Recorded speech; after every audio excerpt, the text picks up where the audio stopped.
പ്രിയമുള്ളവരെ, എല്ലാവർക്കും നമസ്കാരം. ഇന്നൊരു പാട്ടിലൂടെ ഒരു വീഡിയോ തുടങ്ങണം എന്നൊരു മോഹം. അതായത് കുടുംബ ബന്ധങ്ങളിലെ മാസ്മരികത ഒരു പാട്ടിലൂടെ ആവിഷ്കരിച്ചിട്ടുണ്ട്. അതൊരു സിനിമാ പാട്ടാണ്. പക്ഷേ അത് മനോഹരമായി ആവിഷ്കരിച്ചൊരു കഥയുണ്ട്. അത് നമ്മളുടെ മാധവിക്കുട്ടി എഴുതിയ നെയ്പായസമാണ്. ആ നെയ്പായസത്തിൻ്റെ കഥ നിങ്ങൾക്ക് സമ്മാനിക്കണം എന്നെനിക്ക് തോന്നി. എല്ലാവരും ചിലരൊക്കെ വായിച്ച് കാണും. വായിക്കാത്തവർക്ക് വേണ്ടി ഞാൻ അത് വായിച്ച് കേൾപ്പിക്കാം. ഒരു ജീവിതത്തിൻ്റെ മാസ്മരികത മുഴുവൻ, അതായത് സപ്തസ്വരങ്ങൾ മുഴുവൻ അന്വയിപ്പിച്ച ഒരു മനോഹരമായ ഒരു കഥയാണത്. അപ്പോൾ അതിനു മുമ്പ് ഞാൻ രണ്ടൊരു പാട്ട് പാടാം. എന്തിനെന്നാൽ ആ കഥ ഉൾക്കൊള്ളുന്നൊരു പാട്ട് അത് തന്നെയാണ്.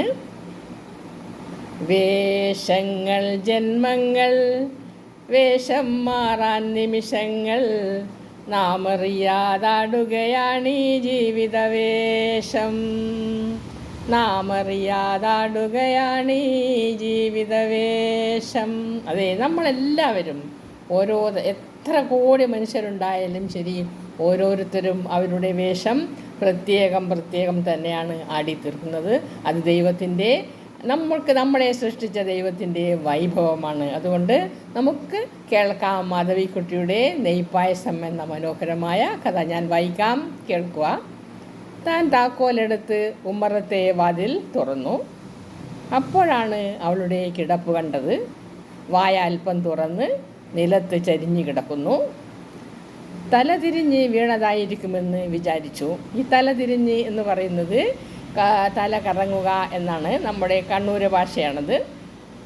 പക്ഷേ ഹോസ്പിറ്റലിൽ വെച്ച് ഡോക്ടർ പറഞ്ഞു ഹൃദയസ്തംഭനമായിരുന്നു, മരിച്ചിട്ട് മണിക്കൂറായിരുന്നു. മരിച്ചിട്ട് 1.5 മണിക്കൂർ ആയിരിക്കുന്നു. പല വികാരങ്ങൾ, അവളോട് അകാരണമായി ഒരു ദേഷ്യം. അവൾ എന്തേ ഇങ്ങനെ താക്കീതൊന്നും കൂടാതെ പോയത്?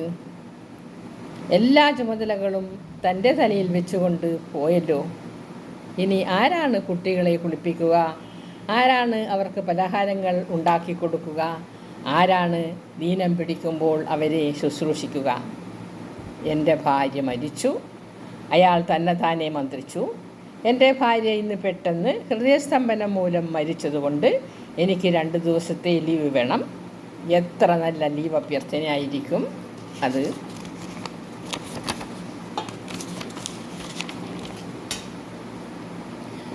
ഭാര്യയ്ക്ക് സുഖക്കേടാണെന്നല്ല, ഭാര്യ മരിച്ചുവെന്ന്. മേലുദ്യോഗസ്ഥൻ ഒരുപക്ഷെ എന്നെ മുറിയിലേക്ക് വിളിച്ചേക്കാം. ഞാൻ വളരെ വ്യസനിക്കുന്നു, അയാൾ പറയും. ഓ, അയാളുടെ വ്യസനം! അയാൾക്ക് അവളെ അറിയില്ല. അവളുടെ അറ്റം ചുരുണ്ട തലമുടിയും ക്ഷീണിച്ച പുഞ്ചിരിയും മെല്ലെയുള്ള നടപ്പും ഒന്നും അയാൾക്കറിയില്ല. അതെല്ലാം എൻ്റെ നഷ്ടങ്ങളാണ്. വാതിൽ തുറക്കുമ്പോൾ ചെറിയ മകൻ കിടക്കയിൽ നിന്നും ഓടി വന്നു പറഞ്ഞു, അമ്മ ഇത്രയും നേരം വന്നിട്ടില്ല. അവർ ഇത്ര വേഗം ഇതെല്ലാം മറന്നുപോകും. ടാക്സിയിലേക്ക് കയറ്റിവെച്ച ആ ശരീരം തനിച്ച് മടങ്ങി വരുമെന്ന് അവർ വിചാരിച്ചുവോ? അയാൾ അവൻ്റെ കൈ പിടിച്ചുകൊണ്ട് അടുക്കളയിലേക്ക് നടന്നു. ഉണ്ണി, അയാൾ വിളിച്ചു. എന്താച്ചാ? ഉണ്ണി കട്ടിലിൽ നിന്നും ഇറങ്ങി വന്നു. ബാലൻ ഉറങ്ങി. ഓം, നിങ്ങളൊക്കെ വല്ലതും കഴിച്ചോ? ഇല്ല അച്ഛാ. അയാൾ അടുക്കളയിൽ തിണ്ണമേൽ അടച്ചു വെച്ചിരുന്ന പാത്രങ്ങളുടെ അടപ്പുകൾ നീക്കി പരിശോധിച്ചു. അവൾ തയ്യാറാക്കി വെച്ചിരുന്ന ഭക്ഷണം, ചപ്പാത്തി, ചോറ്, ഉരുളക്കിഴങ്ങ് കൂട്ടാൻ, ഉപ്പേരി, തൈര്, ഒരു സ്ഫടിക പാത്രത്തിൽ കുട്ടികൾക്ക് വേണ്ടി ഇടയ്ക്കിടയ്ക്ക് ഉണ്ടാക്കാറുള്ള നെയ്പായസവും. മരണത്തിൻ്റെ സ്പർശം തട്ടിയ ഭക്ഷണങ്ങൾ. വേണ്ട, ഇതൊന്നും കഴിച്ചുകൂടാ. ഞാൻ കുറച്ച് ഉപ്പുമാവുണ്ടാക്കി തരാം. ഇതൊക്കെ തണുത്തു പോയിരിക്കുന്നു, അയാൾ പറഞ്ഞു. അച്ഛാ, ഉണ്ണി വിളിച്ചു. അമ്മ എപ്പോഴാ വരുക? അമ്മയ്ക്ക് മാറിയില്ലേ? സത്യത്തിന് ഒരു ദിവസം കൂടി കാക്കാനുള്ള ക്ഷമയുണ്ടാവട്ടെ, അയാൾ വിചാരിച്ചു. ഇപ്പോൾ ഈ രാത്രിയിൽ വ്യസനിപ്പിച്ചിട്ട് എന്ത് കാര്യം?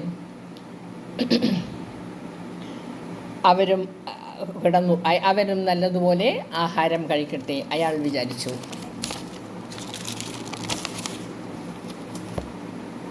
അയാൾ കിണ്ണങ്ങൾ കഴുകി നിരത്തി വെച്ചു.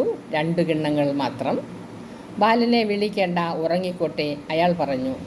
അച്ഛാ, എനിക്ക് നെയ്പായസം, രാജൻ പറഞ്ഞു. ആ പാത്രത്തിൽ തൻ്റെ ചൂണ്ടാണി വിരൽ താഴ്ത്തി അയാൾ തൻ്റെ ഭാര്യ ഇരിക്കുന്ന പലകമേൽ ഇരുന്നു. ഉണ്ണി, വിളമ്പിക്കൊടുക്കൂ, അച്ഛന് വയ്യ, തലവേദനയാ.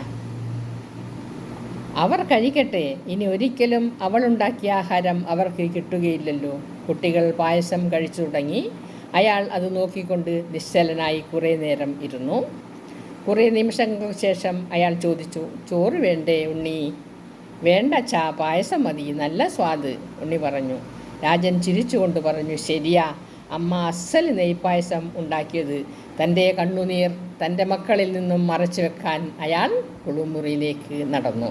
ഇത്രയുമാണ് കഥ. ഒരു ജീവിതത്തിൻ്റെ വേഷങ്ങൾ ഏതെല്ലാം തരത്തിൽ മാറി മറിഞ്ഞു കഴിഞ്ഞിരിക്കുന്നു എന്ന് ആ കഥ നല്ലതുപോലെ ഒന്ന് മനസ്സിലാക്കുമ്പോൾ നമുക്ക് മനസ്സിലാകും.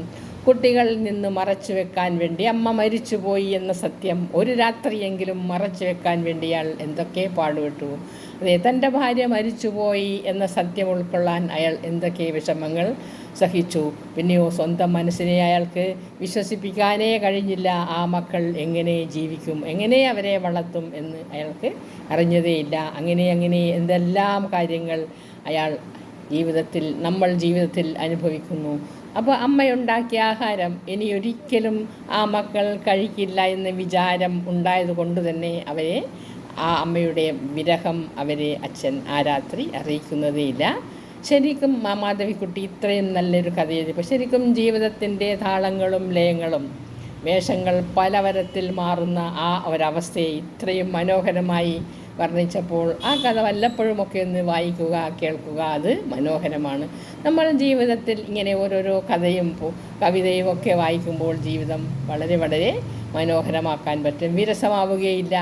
എന്തെങ്കിലുമൊക്കെ വായിച്ചു നോക്കുക, ആസ്വദിച്ച് നോക്കുക. അതിൻ്റെ അർത്ഥം ഉൾക്കൊണ്ട് മനസ്സിൽ വായിക്കുമ്പോൾ അതിന് സൗന്ദര്യവും സൗഭാഗ്യവും ഉണ്ടാവും.